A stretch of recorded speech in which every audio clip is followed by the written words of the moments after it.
ကျွန်တော်မိတ်ဆွေတို့အခုလက်လော TikTok တို့ Facebook တို့ Telegram တွေပေါ်မှာပေါ်တင်နေဆိုလို့ငွေတုရောင်းဝယ်ရေးဆိုတဲ့ဖုန်းနံပါတ်ဘလောက်ဆက်သွယ်ပါဆိုပြီးတော့ကြီးညာလာတဲ့အပြင်ကိုမိတ်ဆွေတို့က9000မိုးဝယ်တာနဲ့သသိန်းပြန်ပေးမယ်ဆိုတဲ့သဘောမျိုးကြီးညာနေတာတွေကိုတွေ့မိကြမှာပါမိတ်ဆွေတို့လည်းကျွန်တော်ဆက်အောင်ပါဒီနေ့မှာတော့အခုလူမှုကွန်ရက် social platform တွေပေါ်မှာပေါ်တင်ကြီးညာနေတဲ့ငွေတုလုပ်ငန်းတွေရဲ့နောက်ွယ်မှာဘာတွေရှိနေတယ်လဲပြီးတော့ကျွန်တော်တို့ဘာတွေသိထားသင့်တယ်လဲကာကွယ်သတိပြုဖို့အချက်တွေကိုတူတူလေးလာလိုက်ကြရအောင်ပါဗျ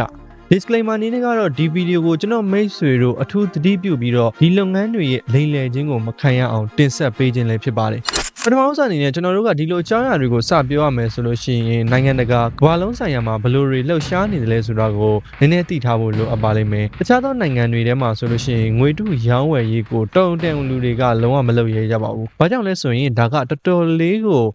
အန္တရာယ်ကြီးတဲ့ရာဇဝတ်မှုတစ်ခုဖြစ်လို့ပါအဲ့တော့ဗျာငွေတုရောင်းဝယ်ရေးလုပ်ငန်းဆိုတာကိုရာဇဝတ်ဂိုင်းကြီးတွေပဲလုပ်တယ်လို့လူမြင်ကွင်းမှာအခုမြန်မာနိုင်ငံလိုမျိုးအခြေအနေလိုပေါ်တင်ကြော်လဲမကြော်ညာနေလို့ရောင်းဝယ်ဖောက်ကားခြင်းလည်းလုံးဝမလုပ်ပါဘူးသူတို့လုပ်တဲ့နေရာကကျွန်တော်တို့အားလုံးသိတဲ့အင်တာနက်ရဲ့အမှောင်ဘက်ချမ်းဖြစ်တဲ့ဓာတ်ဝက်တွေပေါ်မှာပဲလုပ်ကြတာပါဓာတ်ဝက်ပေါ်မှာတော့မှသူတို့ကပိုင်ရှင်ရဲ့ location ကိုအတိအကျလိုက်လို့မရမဲ့ Bitcoin တို့ Crypto တို့လိုမျိုးအရာတွေနဲ့ပဲအယောင်းဝယ်ဖောက်ကားခြင်းပြုလုပ်ကြတယ်ဆိုတာကိုအရင်ဆုံးသိထားစေချင်ပါတယ်ပေါ့နော်ကျွန်တော်မြန်မာနိုင်ငံမှာကြတော့ဗျောင်းမြန်ဗျပေါ်တင်ကြီးကို Facebook တို့ Telegram group တွေထဲမှာကြေညာပြီးတော့ပေါ်ချင်းတော်ချင်းငွေတုရောင်းဝယ်ပါတယ်ဆိုပြီးတော့ဝချနေကြတာဗျဒါကဘာကြောင့်လဲဆိုရင်တော့အားလုံးသိကြတဲ့အတိုင်းပဲကျွန်တော်တို့မြန်မာနိုင်ငံရဲ့အကြက်တဲတွေနဲ့အခြေခံလူတန်းစားတွေရဲ့ငွေကြေးပိုင်းဆိုင်ရာအကြက်တဲမှုတွေနဲ့ cyber space ထဲမှာကျွန်တော်တို့ identity ကိုတေချာဖျောက်ပြီးတော့ list ထွက်နိုင်တဲ့ဟာကွက်မျိုးစုံကြောင့်မလို့ဒီကောင်တွေကလှုပ်ရှားနေကြတာလည်းဖြစ်ပါတယ်ပြီးတော့ကျွန်တော်မိတ်ဆွေတို့သိထားဖို့အချက်ကသူတို့တွေကအရန်ကိုပါနေကြတယ်လို့နိုင်ငံတကာကလိန်ကြီးတွေကိုမြန်မာနိုင်ငံကလူတွေရဲ့သဘောတဘာဝနဲ့ကိုက်ညီအောင်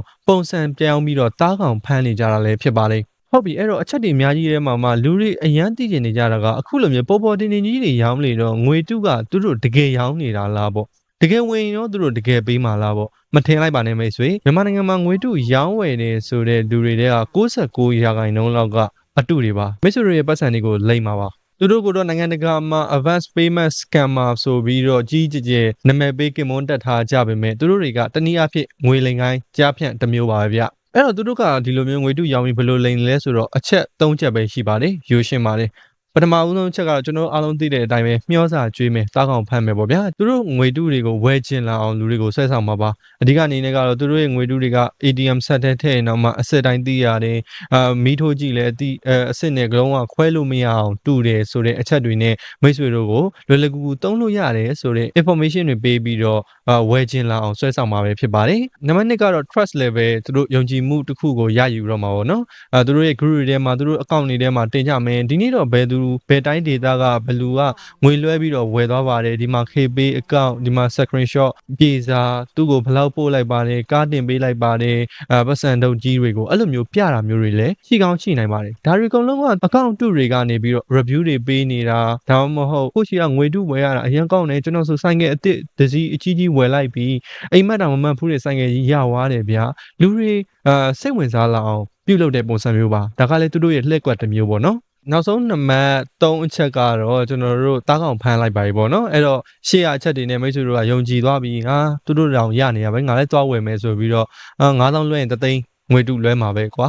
ကိုလည်းဘာဆုံးရှုံးစရာရှိလို့လဲဆိုပြီးတော့9000လဲလွှဲလိုက်ကိုချက်ချင်းပဲအဲ့ဒီဘက်ဆန်ကသူတို့စီရောက်သွားပြီဆိုတာနဲ့အကောင့်ဖြောက်ဘလော့ပြေးသွားတာကြတဲ့လူတွေအများကြီးပါပဲပေါ့နော်ကျွန်တော်မိတ်ဆွေတွေကလူအချို့ဆိုလို့ရှိရင်အဲ့လိုမျိုးကြုံဘူးကြတဲ့လူတွေတောင်မှရှိတယ်ဆိုပြီးတော့ပြောပြအချက်တွေကသိရတယ်ပေါ့နော်ဟုတ်ပြီအဲ့ဆိုကျွန်တော်မိတ်ဆွေတို့စဉ်းစားကောင်းစဉ်းစားမိပါဖုန်းနံပါတ်တွေအကောင့်စစ်တွေ Viber တွေနဲ့အလုပ်လုပ်တာလေသူတို့ဖုန်းနံပါတ်ကြီးတွေရှိနေတော့ရဲတွေကလိုက်မဖမ်းဘူးလားဘာလို့ဖမ်းလို့မရလာလဲပေါ့နော်ဒါကအရေးကြီးဆုံး step ပါကျွန်တော် awareness video တွေ scammer video တွေတိုင်းမှာအခုနောက်ပိုင်းထက်ပြောပြတာကကျွန်တော်တို့လူကြီးမိဘတွေအထူးသတိမထားမိတဲ့အချက်တစ်ခုပေါ့နော်ဒီလူလိန်ဂိုင်းတွေအသုံးပြုနေတဲ့ KPay တို့ Waypay တို့တခြားသောအကောင့်တွေပေါ့နော် mobile banking အကောင့်တွေပဲဖြစ်ဖြစ်ကျွန်တော်တို့ဖုန်းနံပါတ် Viber တွေကအစပေါ့နော်အကုန်အဆုံးအထိကနေကျွေးရာတွေ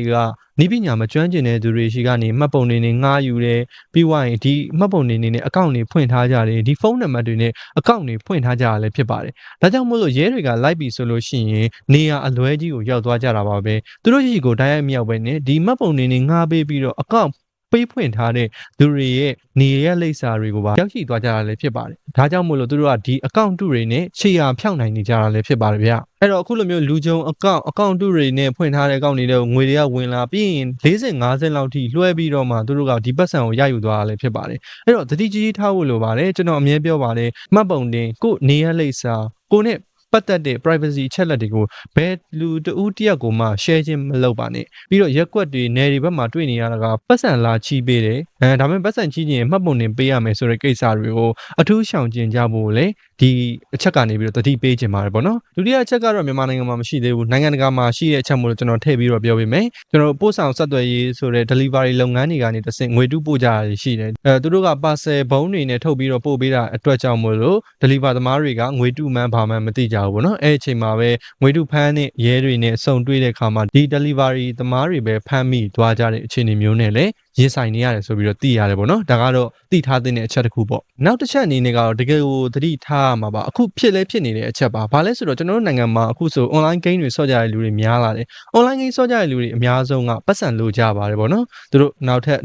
်ထပ်ပြီးတော့ game ဆက်ဆော့နိုင်ဖို့အတွက်သူတို့မှာရှိတဲ့ပတ်စံတွေကုန်သွားရင်တခြားလူတွေရှိကချင်းငှားကြတာမျိုးရှိပါတယ်ဒီငွေတုရောင်းဝယ်ရေးလုပ်ငန်းတွေကဒီလူတွေရှိတဲ့group တွေဒီလူတွေရှိတဲ့နေရာတွေမှာသူတို့ကအဓိကရှာဖွေပြီးတော့တောက်အောင်ဖမ်းတတ်ကြပါတယ်အဲ့တော့ online game ဆော့တဲ့လူတွေရှိမှာပဲသွားပြီးတော့ငွေတုရောင်းဝယ်ရေးအဲ့တော့ပြောရမယ်ဆိုလို့ရှိရင်တော့ကြားဖြန့်ကိုပြန်ပြီးတော့ကြားဖြန့်ဒီလူတယောက်ကပဲ online game ဆော့လို့ပတ်စံရှုံးပတ်စံရှုံးတော့ပတ်စံလို့အဲ့ဒီငွေတုရောင်းဝယ်ရေးကြော်ညာတွေ့တော့ချိုးချောင်ရမလားဆိုပြီးတော့ဝယ်လိုက်မိတော့အဲ့မှာထပ်ပြီးတော့အလိန်ခံရ